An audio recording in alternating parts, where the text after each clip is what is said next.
Shalom, selamat pagi Bapak Ibu Saudari terkasih dalam Tuhan. Ada sukacita hari ini? Yang sukacita boleh lambaikan tangannya. Haleluya, puji nama Tuhan. Hari ini kita bersama-sama beribadah kepada Tuhan dengan penuh sukacita dan syukur. Sekaligus juga kita bersama akan merayakan perjamuan kudus, di mana kita mengenang pengorbanan Tuhan Yesus di atas kayu salib untuk keselamatan kita semua. Marilah bersama kita akan memulai ibadah kita dengan bangkit berdiri. Mari kita naikkan pujian pengagungan kita kepada Tuhan yang mengatakan Kau yang terindah.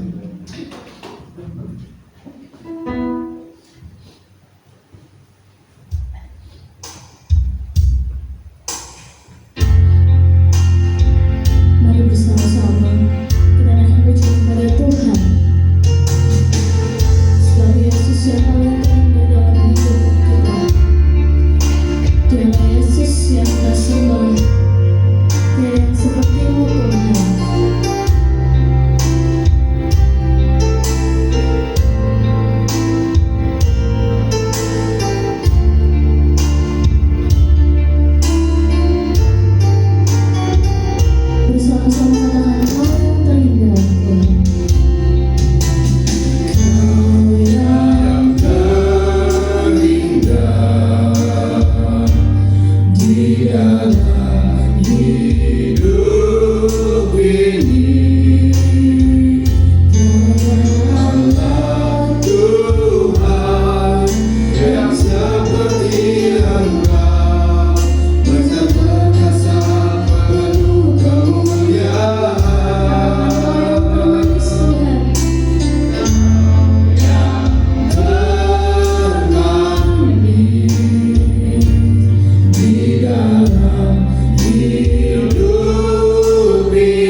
Haleluya.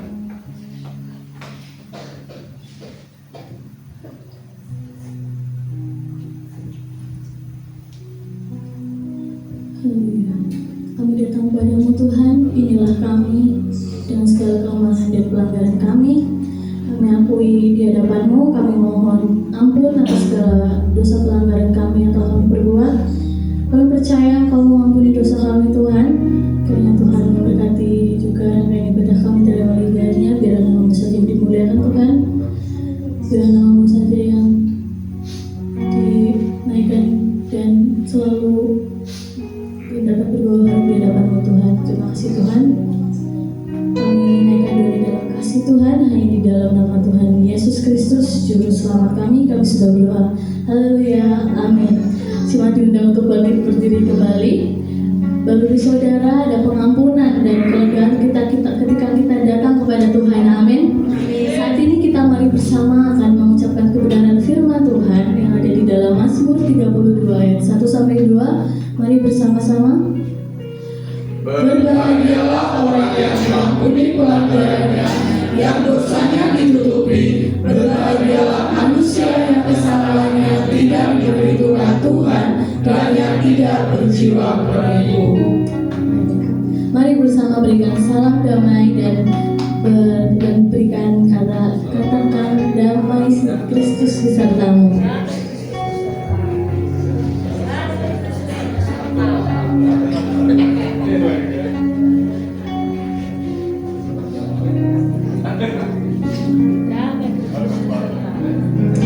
Haleluya, mari bersama kita akan naikkan pujian baru kepada Tuhan. Kita akan naikkan pujian kepada Tuhan. Langit dan bumi, pujilah Tuhan.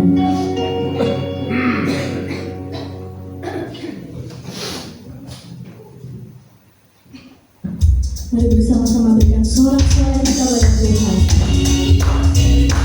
Mari bersama-sama menyanyikan kepada Tuhan.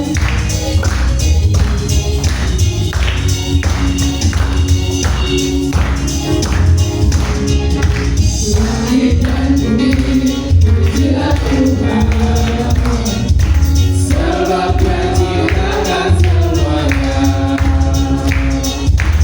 Kelakuannya mengatasi langit bumi, semua sujud di hadapannya.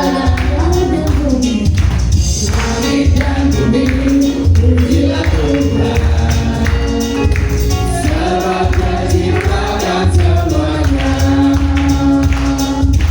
Kelakuannya mengatasi langit bumi, semua sujud di hadapannya.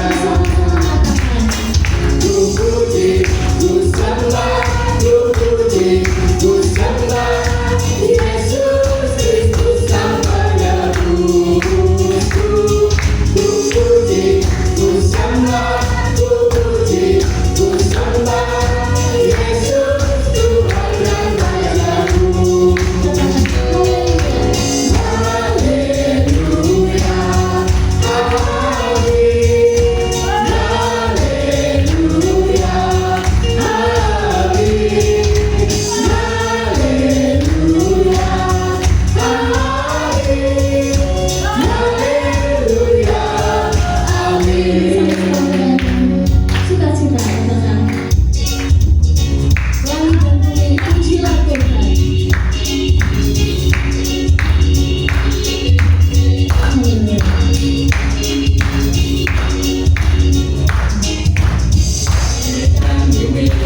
Pujilah Tuhan, Sebab Dia sebab Dia ciptakan semuanya. Kelakuannya mengatasi langit bumi, semua sujud di hadapannya. Langit dan bumi, pujilah Tuhan, sebab Dia ciptakan semuanya. Kelakuannya mengatasi langit bumi, semua sujud di hadapannya. Ku puji, ku sembah, ku puji, ku sembah Yesus Kristus Sang Penebusku.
sabda Tuhan, marilah kita bersama siapkan hati kita dengan menyanyikan suatu pujian, tenanglah kini hatiku.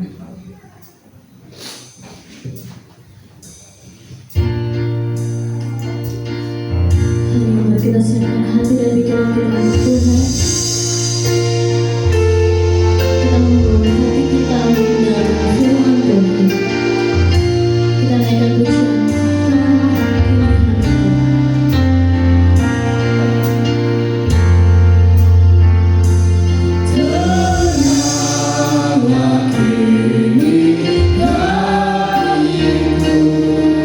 Tuhan memimpin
dipersilahkan kepada hamba-Nya.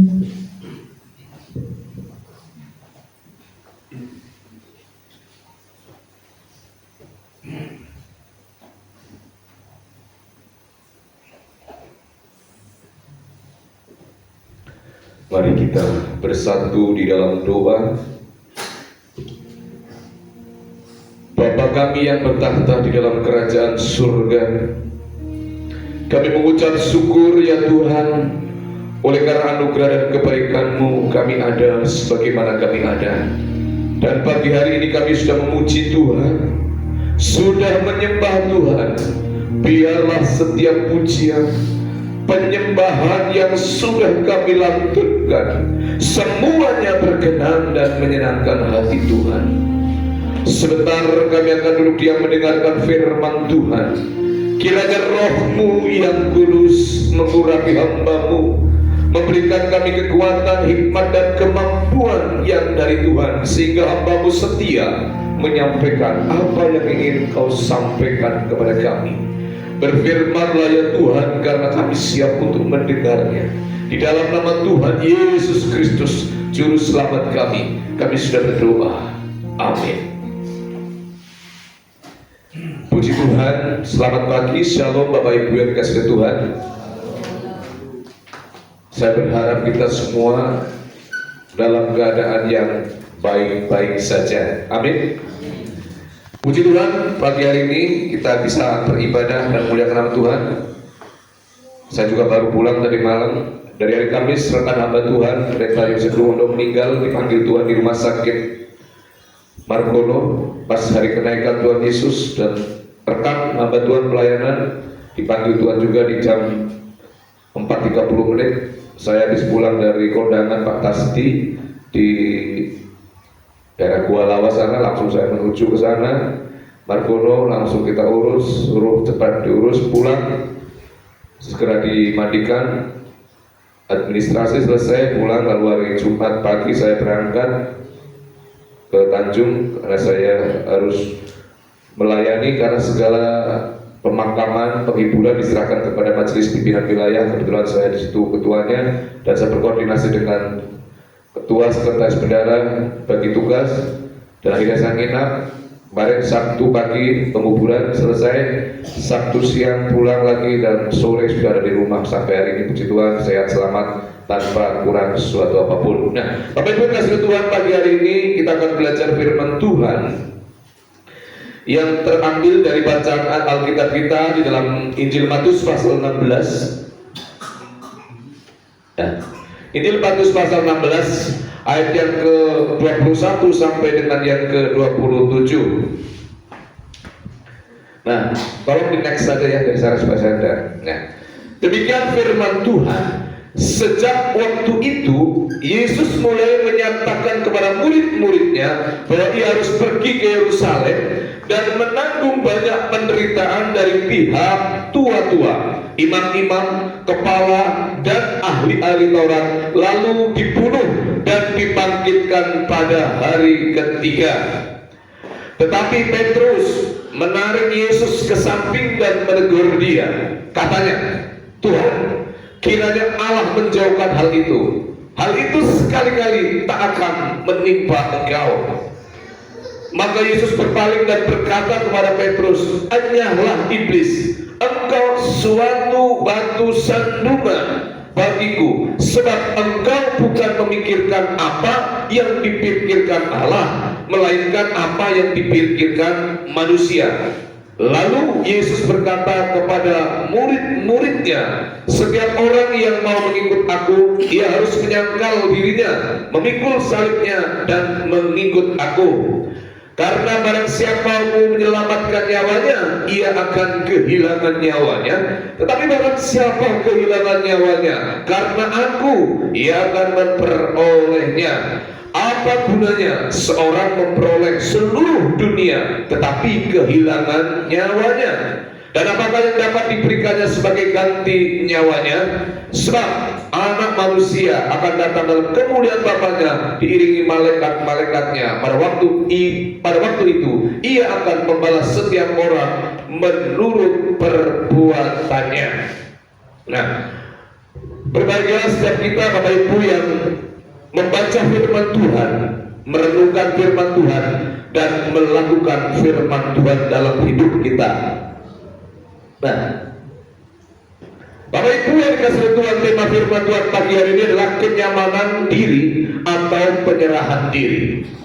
Saudara, ini tema tapi bentuknya pertanyaan. Kenyamanan diri atau penyerahan diri, saudara. Nah, Bapak Ibu yang dikasihi Tuhan, ya, ketika saudara dan saya menjadi orang Kristen, ketika saudara dan saya menjadi orang Kristen, apa yang saudara pikirkan pertama-tama?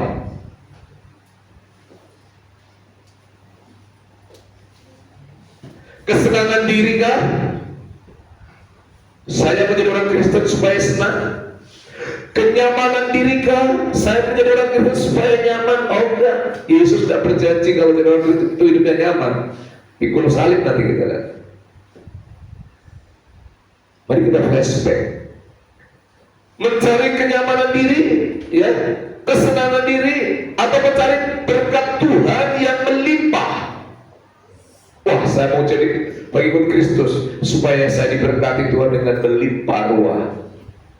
Saudara, tidak salah. Cuma kalau itu menjadi motivasi dasar, itu menjadi keliru. Karena berkat Tuhan, ya, bisa bukan dicari di dalam Yesus, di gunung kawi dimanapun bisa. Ya, kalau mengikuti Yesus karena berkat. Apa bedanya kita mengikuti Yesus mencari berkat pergi ke gunung kawi? Bedanya saya mencari berkat lewat gunung kawi, kalau saya sekarang mencari berkat lewat Yesus, kan gak ada bedanya. Inti pokoknya bukan Yesus, bukan gunung kawi, inti berkatnya, intinya adalah berkat. Itu yang sering disampaikan. Maksudnya bukan pada bagian. Jadi kalau intinya berkat, intinya kelimpahan, salah. Kalau orang dunia mencari berkat lewat gunung kawi, oh kalau saya mencari berkat lewat Yesus. Jadi hanya sarana saja. Yesus kita gunakan sebagai sarana. Untuk apa? Hidupku nyaman, hidupku diberkati. Bukan karena saya cinta menerima dia sebagai Tuhan dan terus lama. Itu keliru. Nah ini yang menjadi kadang-kadang menjadi orang Kristen kecewa. Oh saya udah Kristen kok hidupnya susah, melarat. Salah. Bukan di situ. Nah, ketika jadi Kristen kita membayangkan hidupnya wah susah, mungkin pikul salib. Ya bisa. Bayar harga, pengorbanan. Wah saya tidak mau mengikuti Yesus dan seterusnya. Saudara, kita melihat ada banyak motif-motif yang kurang baik. Nah, tapi kita melihat ketika kita menjadi berpikiran seperti itu, ya kita harus sadar bahwa kita hidup di tengah-tengah budaya namanya hedonisme.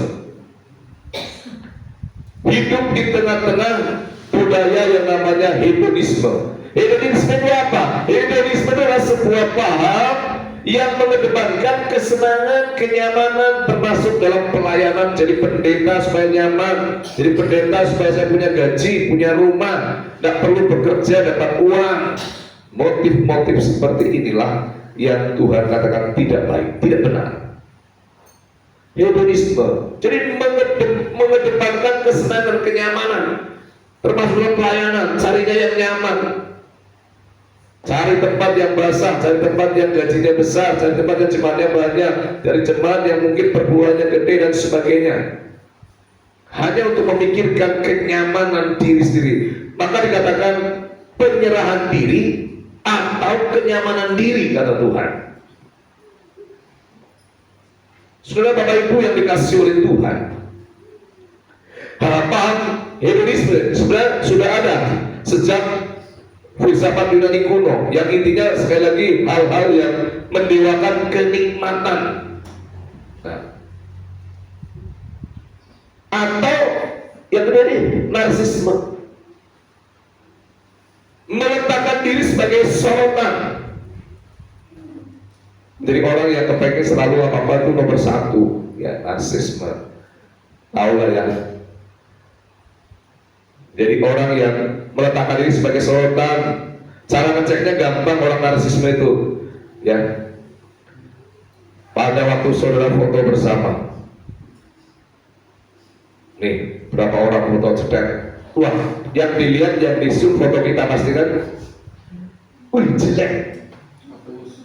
Tanpa konfirmasi, tanpa ngobrol, hapus.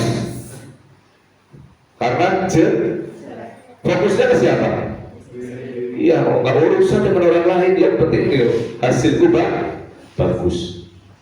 Itu cara ngeceknya. Sebagai contoh, ya begitu kelihatan, wah dia nggak penceng, nggak bagus, langsung diganti. Saya mau kasih tahu, kalau kita kepengen hasil fotonya bagus, ada dua tempat. Di mana saudara?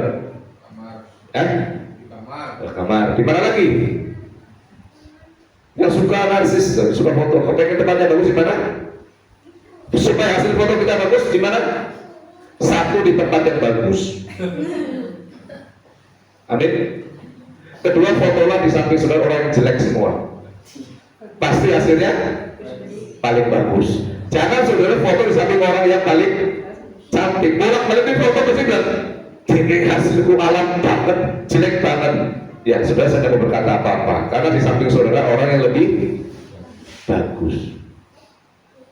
Ya, saudara, budaya narsisme. Nah, Bapak Ibu yang dikasih Tuhan, meletakkan diri sebagai pusat, sebagai sorotan, sebagai pusat perhatian. Jadi tidak sering, wah saya berkorban nih supaya saya jadi pusat perhatian nanti. Wah saya begini, sudah aduh begini, repot saudara. Nah, ada dua seperti itu saudara. Kita melihat, ya, tanpa sadar hedonisme dan narsisme, ya sifat seperti itu sudah masuk dan menguasai gereja.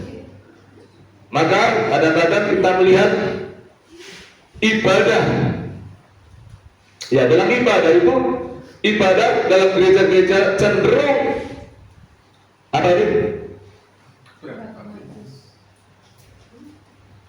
Pragmatis. Ada yang tahu? Nggak tahu, nggak apa-apa.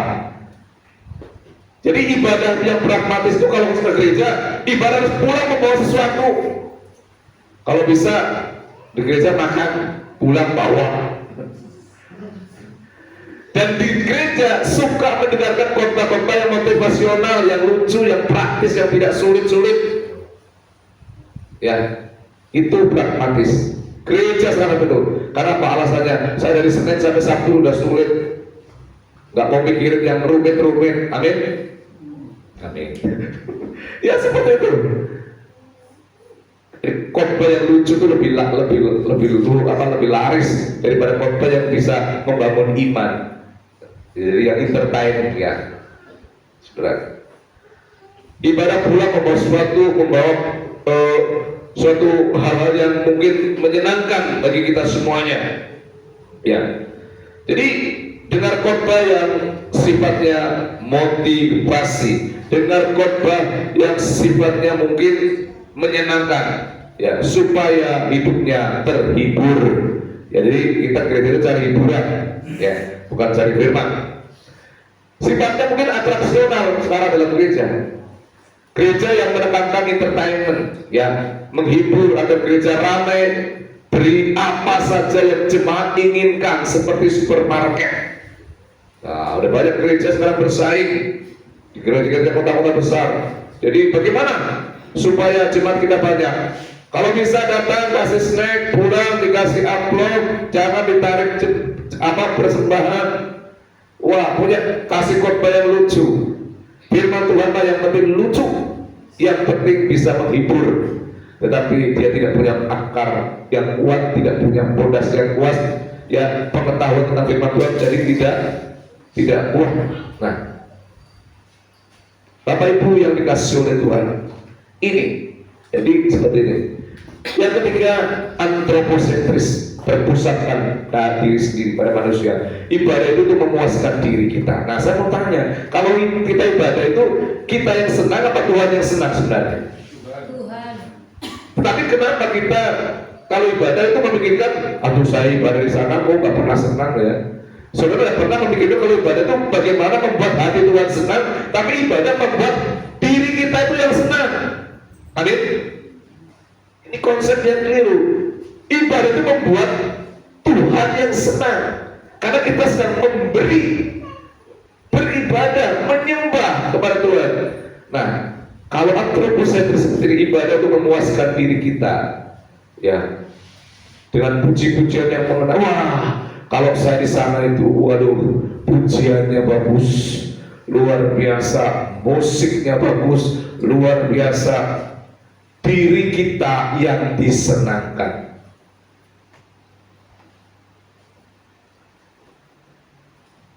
Wah, kalau di sana, ya, merasakan suatu getaran, wah, ada hadirat Tuhan yang luar biasa. Kalau di sana mungkin waduh sepi, apalagi tempatnya gak ada AC-nya, panas. Di sana sudah ada AC, khotbahnya bagus, ya. Padahal di khotbah sama dengan kita. Haleluya, puji Tuhan. Saudara bermasalah saat ini datang dengan iman, pasti Tuhan akan sembuhkan. Haleluya, haleluya. Sama kalimatnya, hanya dengan intonasi yang berbeda, kalimat yang berbeda. Orang mengatakan ini sudah punya nama besar, lalu dia belajar mungkin dapat PK 50 juta, tapi kalau orang kecil kasih aja 1 juta. Bapak Ibu yang kasih Tuhan, hati-hati. Di dalam gereja sudah menjadi pragmatis dan bersifat atraksional dan antroposentris. Bukan dikatakan harus merasakan suatu getaran, bukan Tuhan tapi aku yang disenangkan. Kalau ibadah di sini saya nggak merasakan apa-apa. Jangan sampai gereja ini takut mengajarkan tentang bahaya dosa dan tentang pengorbanan. Biasanya jemaat tidak suka dikhotbah tentang dosa dan diajak tentang khotbah pengorbanan. Ini nggak suka. Yang suka itu motivasi, menghibur, 5 langkah sukses, 5 langkah sembuh, 5 langkah dan seterusnya, step-step yang bagaimana kita dihibur. Ini yang menjadi sebuah perenungan bagi kita semua. Ya.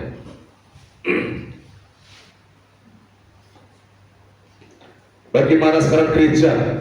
Ya, situasinya sangat ironis ya. Sebagaimana gereja sekarang mengajarkan bagaimana memiliki taraf hidup yang lebih baik, apakah salah? Tidak, silakan. Tapi kalau ini menjadi motivasi utama akan jadi keliru. Ketimbang hidup kita diubahkan oleh kabar baik Injil. Nah ini yang menjadi. Jadi orang cenderung bagaimana gereja mengajarkan supaya orang yang memiliki hidup taraf hidup yang baik, ekonominya baik, tetapi hidupnya tidak diubahkan. Ya, melalui Injil, melalui kabar baik, melalui khotbah. Dan jangan terlena, saudara.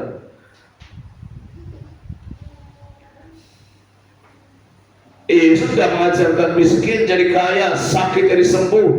Tapi kita juga semakin dibaharui cara hidup kita oleh Roh Kudus yang itu yang terpenting.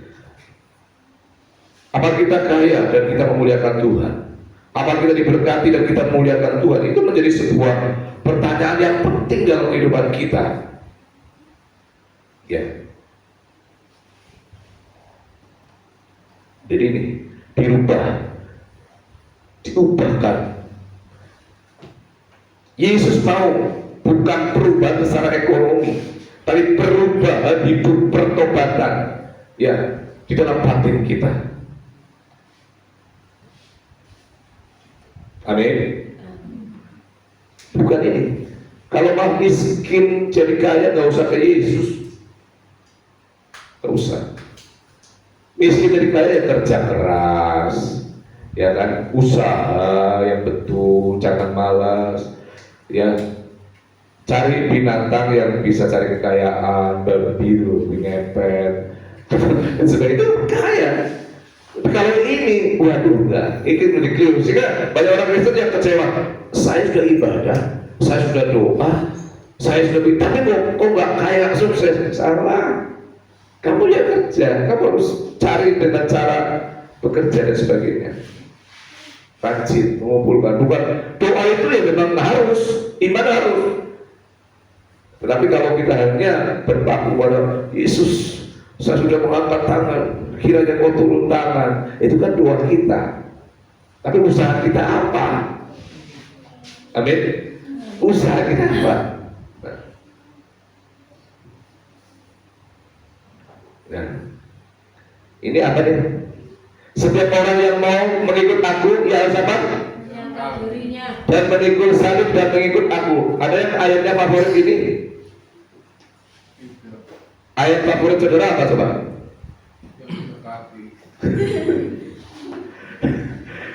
Sebutkan salah satu ayat favorit saudara. Ada nggak saudara Alkitab itu dari 6.666 ayat? Ya, astagfirullah. Kita punya Alkitab dari Perjanjian Lama itu 6.666 ayat PLPB. Masa tidak ada satupun ayat favorit? Karena kalau saking banyaknya itu jadi lupa. Ya ini tiap minggu khotbah itu enggak. Saya dari bagus. Satu ayat favorit.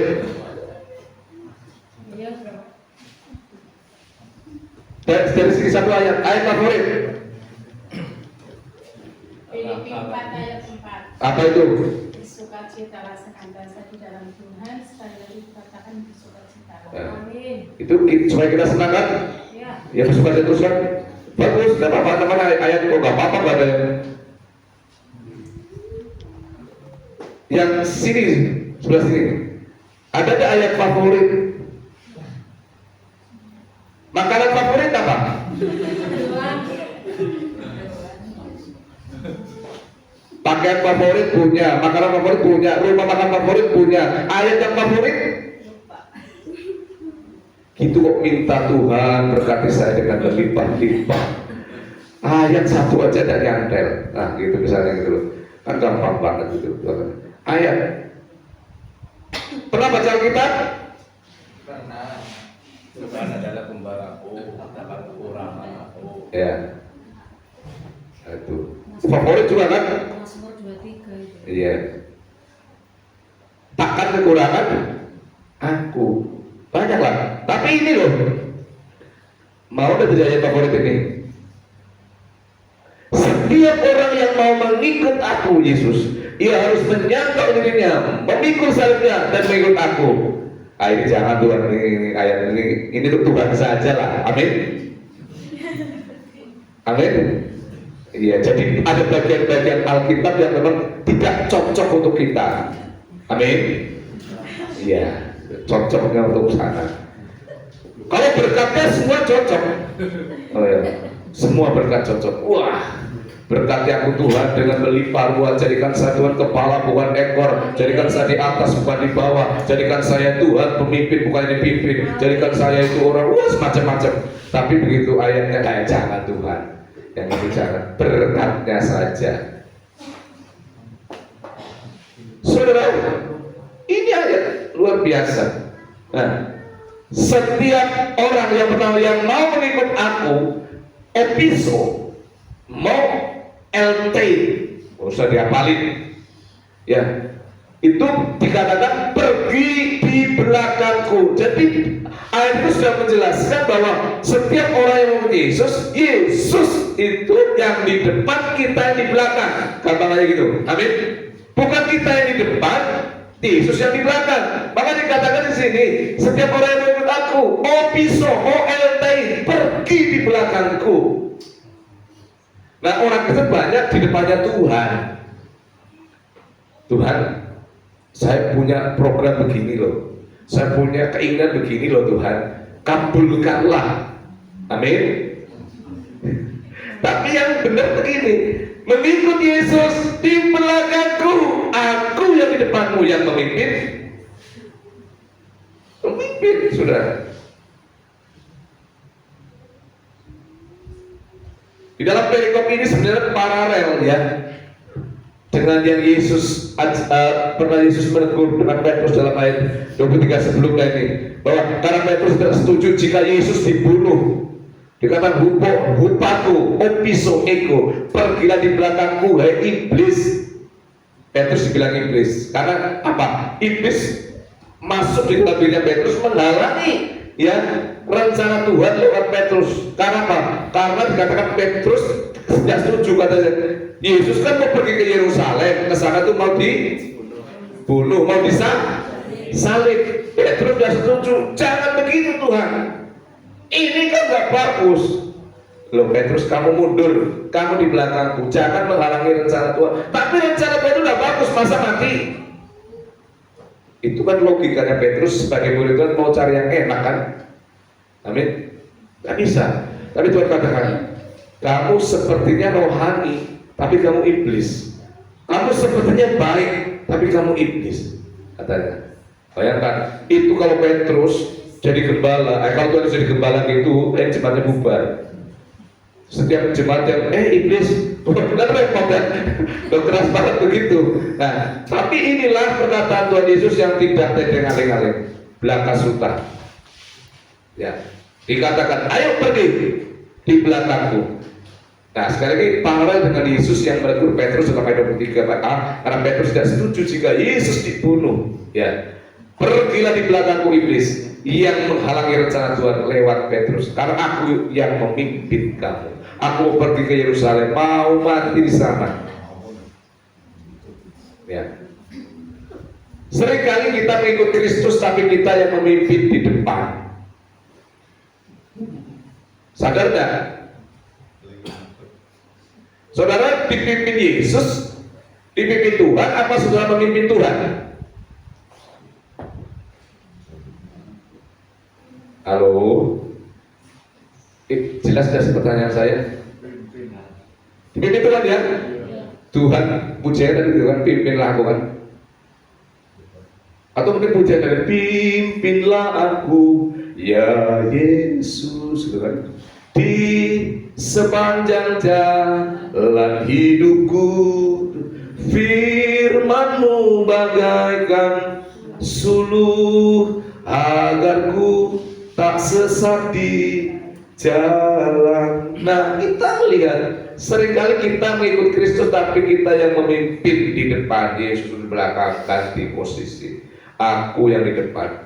Itu kan kalau yang kita bikin kan masuk menjadi orang Kristen ya karpe dewe, bukan karpe Tuhan. Amin. Maunya aku, Tuhan itu apa? Setuju aja Tuhan. Nah, seringkali gitu. Seringkali kita mengandalkan Tuhan hanya untuk apa? Menggenapi tujuan dan keinginan kita saja.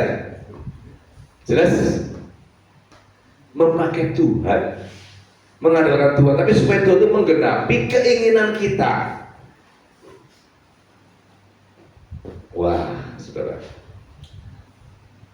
ini bukan khotbah motivasi, ini khotbah tentang bagaimana kita harus punya iman yang benar di hadapan Tuhan. Kalau Tuhan memberi apa yang kita butuhkan, kita menjadi ngambek dan jengkel. Hidup yang sama dikatakan, hidup yang sama sebelum dan setelah bertobat hanya berbeda saja di satu saja. Jadi jika Kristen orientasinya tetap duniawi, ini harus diubah. Ya, Tuhan Yesus memberi tantangan, maukah kita berjalan di belakang Yesus, bukan di depan Yesus. Amin. Ya, saudara, setiap orang yang mau mengikut aku, teli, ya, kemauan yang terus-menerus, tidak bosan. Boleh. Yang kedua, jadi menjadi pengikut Kristus yang tidak bosan. Ada yang pengikut Kristus bosan? Halo? Halo? Sudah bosan nggak sama Tuhan Yesus? Nah, ini jujur. Bosan nggak mengikut Yesus? Mungkin Tuhan yang bosan mungkin sama kita begini. Tuhan yang bosan sekarang kembali. Nah, yang kedua, itu dijelaskan dengan bahwa setiap orang yang mau mengikut aku, kemauannya harus terus-menerus, tidak bosan. Ya, wants to be my disciple. Ya, di dalam New International Version NIV ini kata muridku itu. Jadi di dalam NIV, ya, dalam New International Version jelas, ya, kita harus menjadi orang yang mengikuti Yesus tidak bosan. Mengikuti Yesus bosan enggak? Ibadah bosan enggak? Kalau ibadah datang enggak? Ibadah cukup seminggu sekali, amin. Jam-jam ibadah kan tidak penting, amin. Wah, saudara, kalau udah begini, bilang kalau udah kayak gini, aduh ini kok berat ya. Itu kan kalau surga lah enak, ini yang gini-gini gak enak itu lah sebenarnya. Setiap orang yang mau mengikut aku, ya harus menyangkal dirinya, memikul salibnya, mengikut aku. Ya, menyangkal diri, ya. Dari kata apar, ya, neomai. Seperti saat Petrus menyangkal Yesus, bukan. Tapi di sini kita lihat bahwa dia harus melepaskan hak atas diri sendiri, menolak ego, menolak keinginan diri sendiri, dan hidup untuk Kristus. Dan berani berkata, aku tidak penting, Tuhanlah yang penting. Amin. Berani berkata, saya tidak penting, tapi yang penting Tuhan. Halo? Aduh, gak berani. Saudara pengikut Yesus bukan sih? Tapi berani tidak? Saya tidak penting. Berani ngomong saya tidak penting. Apa malah biasanya saya yang paling penting, kok saya tidak diperhatikan? Amin. Lalu jengkel. Ini menyangkal diri, menyangkal diri artinya melepaskan hak untuk diri sendiri, menanggalkan ego kita, keinginan kita, dan hidup untuk Kristus. Maka dikatakan berani berkata, aku tidak penting, Tuhan yang penting. Kalau orang sudah berani berkata yang paling penting itu Tuhan, ini baru luar biasa. Tapi kalau bilang akulah yang paling penting, dia sih sampah. Amin. Loh. Oke. Saudara, ini seorang filsuf, tapi filsuf ateis dari Jerman. Fredrik ini. Dia berkata, jika kekristenan itu merajalela, kebudayaan akan merosot. Karena apa? Wah, pokoknya kalau kekristenan sudah sampai betul-betul merajalela, budaya-budaya itu akan menjadi merosot. Karena apa? Orang sudah tidak lagi memperdulikan lagi yang namanya dirinya sendiri, budaya dan seterusnya. Ya. Oke. Semua orang berharga di mata Allah. Ya. Namun karena dosa, ya, gambar Allah rusak, karya Kristus di kayu salib yang membuat kita menjadi kembali berharga. Maka hiduplah untuk Tuhan, hidup untuk Dia. Ya, berarti Dia harus semakin bertambah dan aku semakin kecil. Ya, saudara, ini harus diperhatikan. Ya, in Christ, but I must decrease. Ya, kita lihat di situ. Kita melihat Dia harus semakin besar. Kebanyakan orang Kristen itu apa? Kita yang semakin besar. Nah, ini cenderungnya apa? Sehingga gereja sering pecah. Karena apa? Tidak diperhatikan sedikit saja rampok, gitu loh. Doa nggak dijawab, kita jengkel. Ini penting menjadi perenungan bagi kita. Ingat, saya tidak penting. Paulus tidak penting. Tapi bagi Paulus, bagi saya, Tuhanlah yang terpenting dalam hidup saya. Amin. Bukan berarti istri tidak penting, yang lain tidak penting, tapi di antara yang terpenting, Tuhanlah yang paling penting. Kadang anak lebih penting daripada Tuhan, sehingga kita lebih nurut kepada anak. Kadang macam-macam lah, ada yang lebih penting dari kita, ada yang lebih penting dari Tuhan. Yang kedua, salib adalah kematian. Ya, salib adalah lambang kematian. Salib adalah lambang kematian. Ya. Nih. Salib juga dikatakan lambang penderitaan. Saudara. Jadi salib juga bisa diartikan kadang kita harus mengalah kepada istri dan kepada anak, kepada suami dan kepada mertua. Itu kan salib namanya. Amin. Amin. Apakah suami harus menang terus sama istrinya? Halo? Ada orang yang jadi suami, wah, begitu, saya kan suami, saya kan kepala, saya kan imam. Ya secara posisi, tetapi kita juga harus saling mengerti satu dengan yang lain. Amin. Ya. Bisa saling membantu dan saling menolong.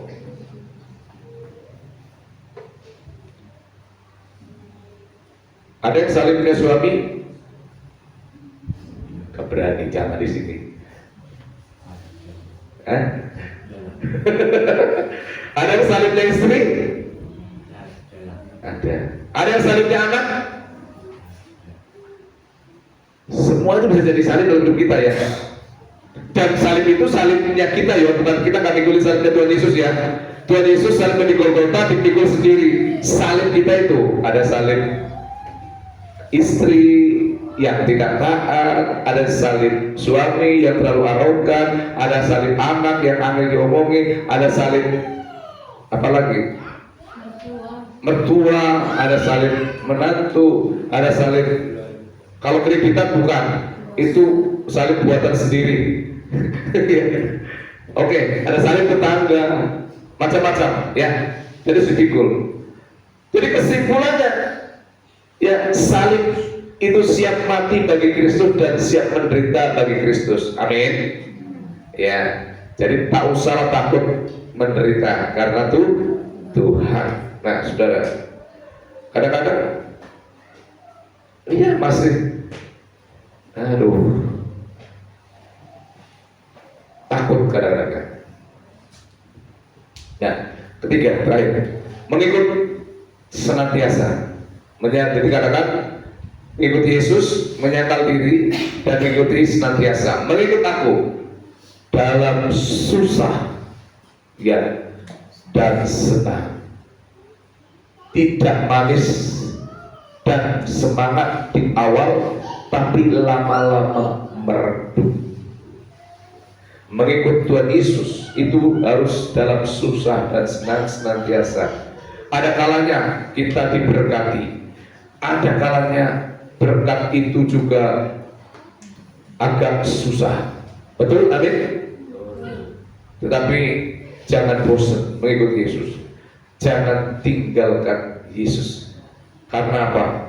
Karena kata Paulus, bagiku adalah hidup adalah Kristus, adalah mati adalah keuntungan. Ini adalah sebuah prinsip pribadi yang tidak boleh diganggu-gugat. Karena bagiku hidup adalah Kristus, mati adalah keuntungan. Terserah bagi orang lain, tapi bagiku, bagi saya, hidup untuk Kristus dan mati adalah keuntungan. Amin. Bagi orang lain, terserah. Tapi bagi namanya prinsip pribadi yang harus kuat dalam hidup kita. Amin. Harus kuat. Ya, bagi orang lain terserah. Semangat. Ya, walaupun tidak manis. Jangan semangat di awal-awal saja, tapi terus menerus. Ya, kita harus mengikuti Yesus. Ya, percaya pada Yesus. Ya, sampai apa? Sampai akhirnya nanti. Ya, jangan meredup. Mengapa kita harus berkata iya kepada tiga tantangan tadi tentang bagaimana mengikut Yesus, pikul salib, terus-terus, ya senantiasa. Paling tidak dari ayat ini kita lihat ayat 26. Karena, ya barang siapa mau mengikut, ayat 26. Karena, hari dulu sebab. Kita akan lihat langsung saja. Nah, karena kita lihat, karena tidak mau mengikuti Yesus berarti akan kehilangan arti hidup yang sebenarnya. Hidup yang suke dikatakan lebih dapat diterjemahkan sebagai hidup life, berbicara tentang kehidupan di dunia. Orang yang ingin menyelamatkan hidupnya, ya ingin kenyamanan, ingin keinginan, ambisi pribadi akan kehilangan makna hidup yang sejati. Jadi kalau hidup kita hanya mengejar kenyamanan, keinginan, ambisi pribadi, kita akan kehilangan makna hidup yang sejati. Jadi di situ kita akan kehilangan hidup. Maka kita dikatakan kalau kita tidak mau mengikuti Yesus, tidak mau menyangkal diri pikul salib, kita akan kehilangan arti hidup yang sebenarnya. Tapi yang rela kehilangan hidup demi Kristus, ya rela kehilangan kenyamanan demi Kristus, yang akan menemukan hidup yang sejati, bukan hanya secara fisik tapi secara kekal. Ya, orang dikatakan yang mau menyelamatkan hidupnya akan kehilangan hidupnya itu sendiri. Saudara, hidup yang berorientasi pada diri sendiri. Kita lihat hidup kita tidak berorientasi pada diri kita, hidup kita harus melayani Yesus. Ini saya bandingkan. Jadi jangan hidup berorientasi pada diri sendiri saja. Aku, yang penting aku, yang lain mah masa bodoh. Ini, ya. Tapi harus berorientasi kepada nih, bagaimana hidup saya melayani Yesus. Hidup sekedar ada, ya, hidup untuk kepentingan diri sendiri, hidup hedonisme dan narsisme. Tapi harus diubah. Hidup kita harus living, ya, harus bermanfaat buat orang lain juga. Hidup yang berorientasi pada jasmania. Kita juga harus berubah jadi hidup yang orientasinya kepada kekekalan. Kenapa? Kita semua akan mati. Kita semua akan meninggalkan dunia ini. Jadi saudara harus belajar bahwa hidup kita ini hidup yang sementara. Yang kedua, karena tidak mau mengikuti Yesus berarti tidak memahami apa yang benar-benar berarti. Apa gunanya seorang memiliki seluruh dunia tapi kehilangan nyawanya? Mengejar kekayaan dunia sampai mengorbankan hidup yang berarti adalah ketidakbijaksanaan, tidak bijaksana. Jadi orang yang mengejar duniawi tetapi sampai mengorbankan hidup yang kekal itu tidak bijaksana. Artinya apa? Demi dunia ini, demi harta dunia ini, tapi buat Yesus itu tidak bijaksana. Amin. Jangan saudara karena dunia ini lalu saudara membuang Yesus. Saudara yang ketiga dikatakan karena tidak mau mengikuti Yesus berarti memandang rendah kemuliaan yang kekal. Ya, membalas perbuatan menurut perbuatannya. Bicara soal upah, pelayanan, pengabdian kepada Kristus, keselamatan itu anugerah kekal. Tapi 1 Korintus 3:15 menceritakan tentang upah. Bagaimana saudara harus melayani, saudara dapat upah, dapat kemuliaan di dalam kerajaan surga nantinya. Jadi saudara harus betul-betul belajar untuk saudara apa? Bukan hanya mencari kenyamanan diri, tapi juga saudara harus ingat, saya juga harus menjadi orang yang hidup dalam penyerahan diri kepada Tuhan. Amin. Ada saudara kenyamanan memang yang harus kita cari, tapi jangan sampai kenyamanan itu menjadi yang merubah sikap hidup kita menjadi tidak berserah kepada Tuhan.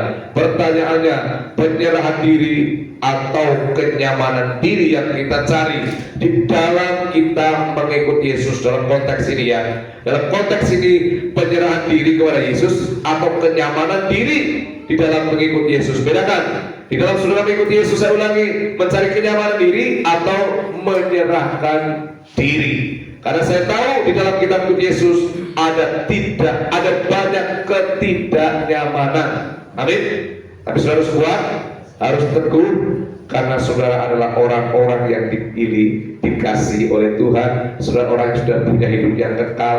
Jangan sampai karena dunia ini yang menghimpit kita jadi tidak lagi menyerahkan diri kepada Yesus, tapi menyerahkan diri kepada yang lain, dan kita tidak menjadi orang yang memiliki hidup yang kekal. Amin. Tuhan memberkati. Kita berdoa. Bapa, kami bersyukur pada saat pagi hari ini untuk firman-Mu. Hamba-Mu berhenti berbicara, firman-Mu berhenti berbicara, tapi Roh Kudus tidak akan pernah berhenti bicara. Biarlah kami menjadi anak Tuhan yang tidak mencari kenyamanan, tetapi terus menyerahkan diri kami dalam ketidaknyamanan kami kepada Tuhan Yesus sebagai Tuhan dan Juru Selamat, sebagai Tuhan dan pemberi kami kekuatan. Engkau yang memberikan kami kemampuan, Engkau yang menghibur, Engkau yang menolong, Engkau yang memampukan kami ya Tuhan. Terpujilah nama-Mu di dalam nama Tuhan Yesus. Kami sudah berdoa. Haleluya. Amin.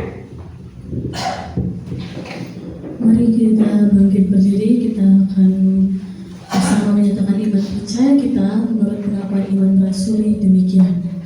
Aku percaya kepada Allah, Bapa yang Maha Kuasa, Khalik langit dan bumi, dan kepada Yesus Kristus Anaknya yang tunggal Tuhan kita, yang dikandung dari Roh Kudus, lahir dari anak darah Maria, yang menderita sengsara di bawah pemerintahan Pontius Pilatus, disalibkan, mati dan dikuburkan, turun ke dalam kerajaan maut, pada hari yang ketiga bangkit pula dari antara orang mati, naik ke surga, duduk sebelah kanan Allah, Bapa yang Maha Kuasa, dan akan datang dari sana untuk menghakimi orang yang hidup dan yang mati. Aku percaya kepada Roh Kudus, gereja yang kudus dan ham, persekutuan orang kudus, pengampunan dosa, kebangkitan daging, dan hidup yang kekal. Amin. Jemaat dipersilakan duduk kembali.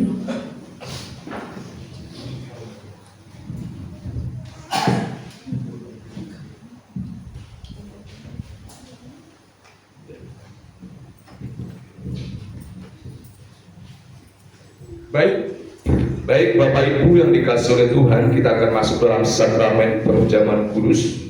Umat yang dikasihi Allah, saat ini kita akan masuk dalam liturgi sakramen perjamuan kudus. Kepada petugas pelayan perjamuan kudus dipersilakan maju ke depan di sebelah kiri saya. Dari Bapak Ibu, pendeta.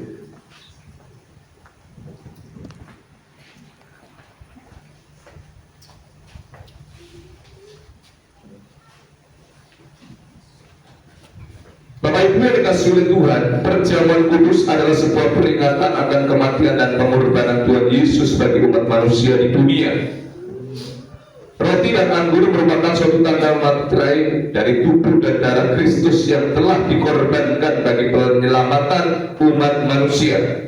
Sedang kita yang telah dibaptis dan mengaku percaya pada Tuhan Yesus diundang untuk ikut mengambil bagian dalam perjamuan kudus. Marilah kita sejenak mengambil waktu pribadi untuk memohon ampun dalam doa pengakuan dosa kita masing-masing.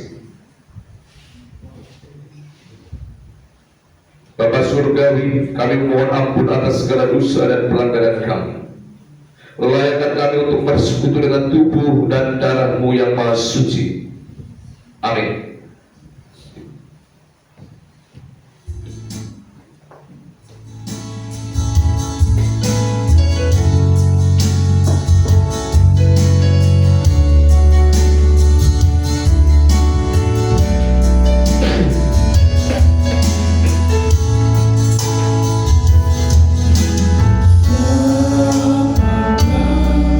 Aku di hadapan-Mu Tuhan,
semua jemaat sudah menerima roti dan anggur?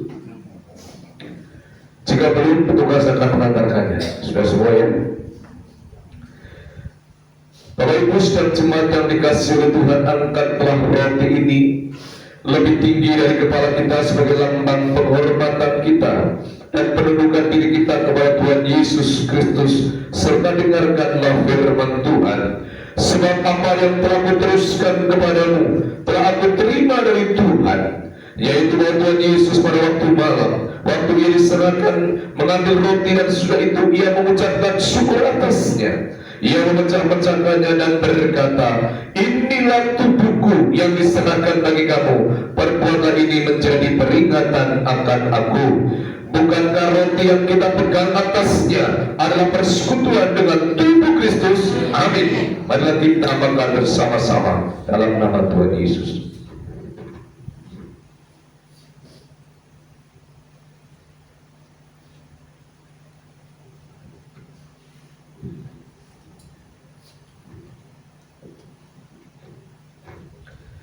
Bapak Ibu sidang jemaat yang dikasihi oleh Tuhan, angkatlah cawan ini lebih tinggi dari kepala kita sebagai lambang penghormatan dan penundukan diri kita kepada Tuhan Yesus Kristus, serta dengarkanlah firman Tuhan.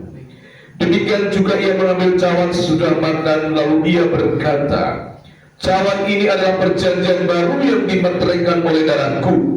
Perbuatlah ini setiap kali kamu meminumnya menjadi peringatan akan aku. Bukankah cawan pengucapan syukur yang kita pegang atasnya adalah persekutuan dengan darah Kristus? Amin. Marilah kita minum bersama. Sebab setiap dalam nama Yesus.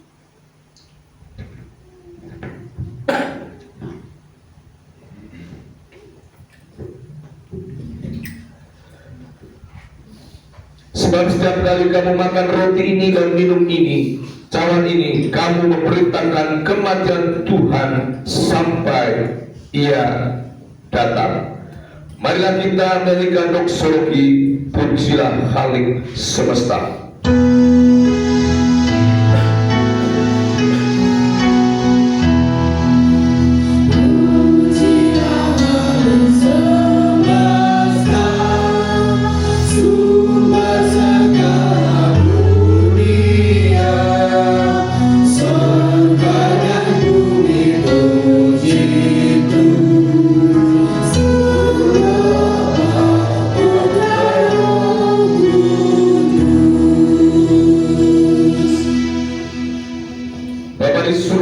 Mengucap syukur Tuhan untuk sakramen perjamuan suci dan perjamuan kudus, di mana pagi hari ini kami boleh memperingati hari 2025 tahun yang lalu Engkau sudah berkorban buat kami. Kami mengingat akan kasih Tuhan, kami mengingat akan karya penebusan Tuhan, kami mengingat akan kebaikan Tuhan, kami mengingat kasih Tuhan yang luar biasa.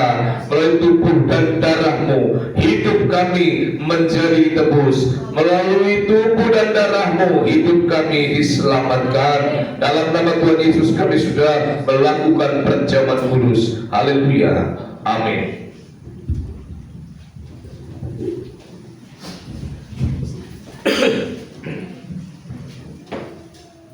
Ibu selanjutnya kita akan memberikan persembahan syukur kita kepada Tuhan.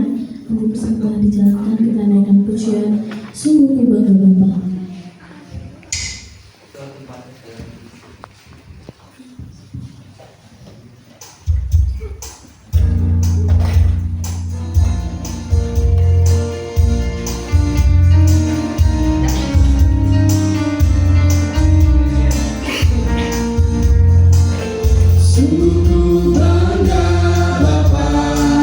Punyalah seperti Engkau, sungguh ku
berkontribusi bagi pekerjaan Tuhan di tempat ini.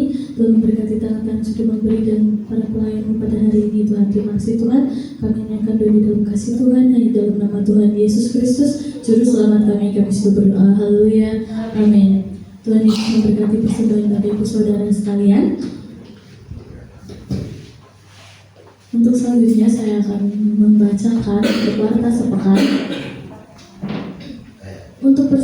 Untuk persekutuan tengah minggu diadakan Kamis 5 Juni 2025 pukul 18 atau jam 6 sore untuk WL-nya Rahel Mariana bertempat di gereja. Kemudian ada ibadah remaja diadakan Sabtu 7 Juni 2025 pukul 18 atau jam 6 sore dengan WL saya sendiri. Untuk kolektornya Asael. Ayo teman-teman remaja datang beribadah kepada Tuhan. Kemudian ada pelayan ibadah Pentakosta Minggu 8 Juni 2025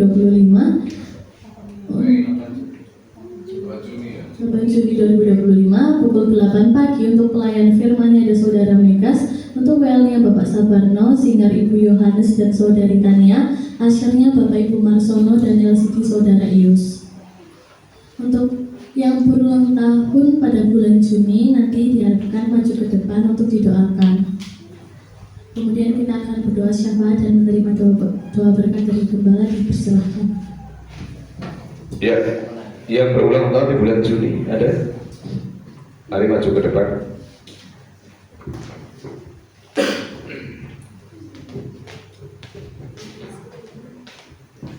Satu aja. Ya. Oh, Esther ya. Oke. Mari kita berdoa bersama-sama bagi teman atau sahabat kita yang berulang tahun di bulan Juni.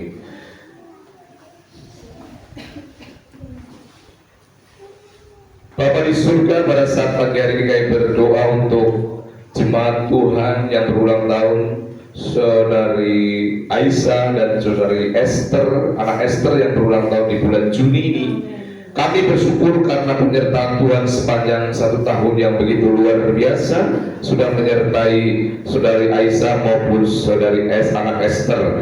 Dan kami menyerahkan waktu-waktu selanjutnya, kiranya Tuhan memberkati, Tuhan bersamai, Tuhan melindungi baik Aisyah maupun Esther dalam kasih Tuhan. Engkau berikan kepada mereka umur panjang, di tangan kanannya, di tangan kirinya kekayaan dan kehormatan, hikmat Tuhan, roh takut akan Tuhan, berkat Tuhan jasmani dan rohani boleh melimpah mengalir dalam kehidupan mereka. Terima kasih di dalam nama Tuhan Yesus kami berdoa untuk mereka yang berulang tahun. Haleluya, amin.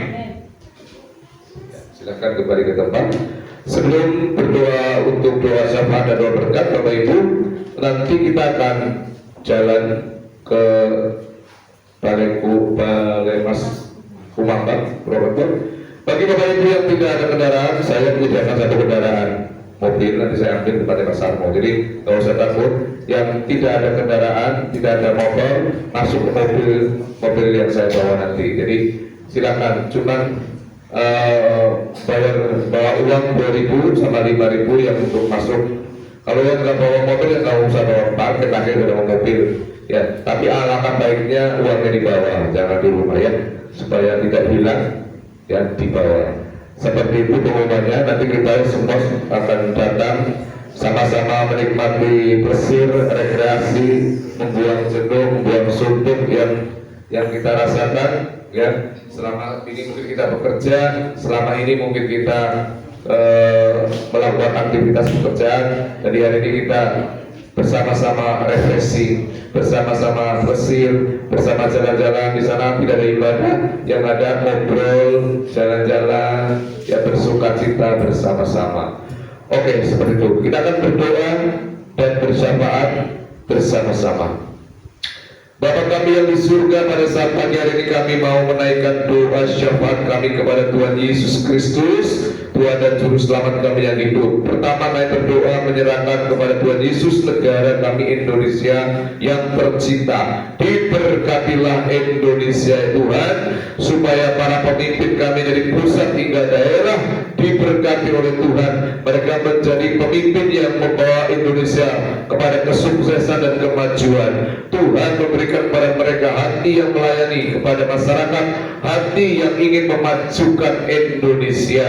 Bapak Presiden, Wakil Presiden, para Menteri, para Gubernur, para Bupati, para camat sampai lurah ke RT RW, diberkatilah beliau-beliau agar menjadi pemimpin yang adil, yang amanah, yang takut Tuhan, yang betul-betul menjalankan pemerintahan mereka dengan sesuai konstitusi, sesuai dengan amanah yang ada di dalam bangsa ini. Kami juga doakan Purbalingga, kota tercinta di mana kami ada.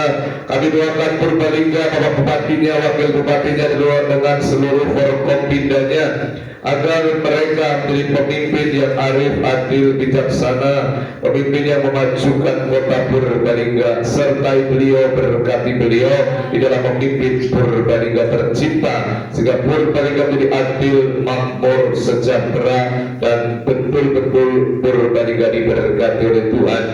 Demikian juga Tuhan kami berdoa untuk bagi Bapak Kapolsek kami Kutasari, di mana Bapak Kapolsek tiap minggu mengirimkan anggotanya untuk menjaga ibadah kami di tempat ini. Siapapun dan berapapun jumlah petugas yang selalu berjaga di tempat ini setiap minggunya, Tuhan memberkati beliau dalam kesehatan, dalam keluarga, dalam tugas mereka, diberkati mereka dengan luar biasa dari Tuhan. Demikian juga kami berdoa Tuhan secara khusus untuk jemaat Tuhan di gereja Bethel Tabernakel Yesus Juru Selamat Sandinata ini. Tuhan berkati GBT ini agar kiranya GBT semakin maju, semakin baik, bertumbuh baik secara kualitas maupun secara kuantitas.